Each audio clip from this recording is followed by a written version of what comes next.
Bonjour, je suis Tiffany Biège, responsable marketing du groupe Kell.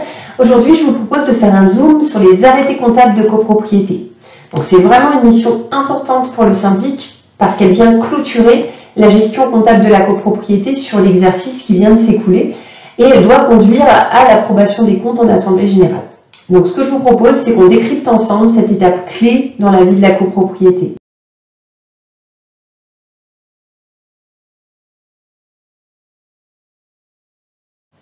À la fin de l'exercice comptable, les comptes de la copropriété ils vont devoir être approuvés puis clôturés afin de pouvoir passer à un exercice comptable, un nouvel exercice comptable. C'est ce qu'on appelle l'arrêté comptable. En fait, on arrête les comptes, c'est-à-dire qu'on fige la situation comptable de la copropriété sur la période donnée. Ça signifie qu'il sera impossible de revenir en arrière pour ajouter ou supprimer des écritures comptables. Ça permet alors de repartir sur un nouvel exercice.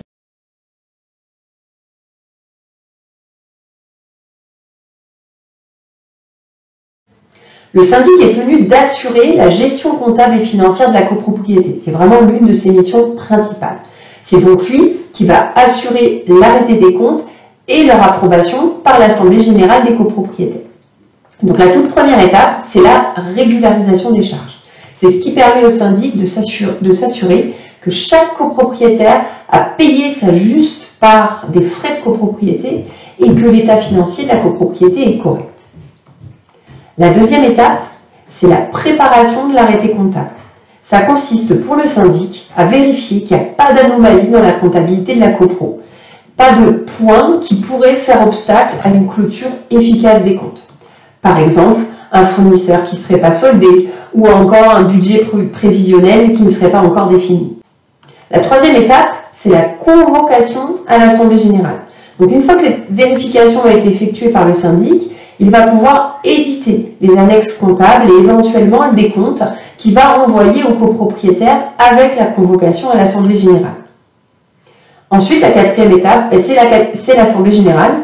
Le syndic va ensuite pouvoir engager, faire approuver les comptes de la copropriété pendant la séance, donc pendant l'Assemblée générale. Au-delà de l'aspect purement comptable, c'est vraiment une étape qui est importante parce que la validation des comptes va témoigner aussi de la confiance que les copropriétaires vont accorder à leur syndic. Et ça va permettre à ce dernier de pouvoir se dire, ben voilà, j'ai eu la confiance accordée, les comptes sont clôturés, on va pouvoir poursuivre la mission en toute sérénité sur un nouvel exercice.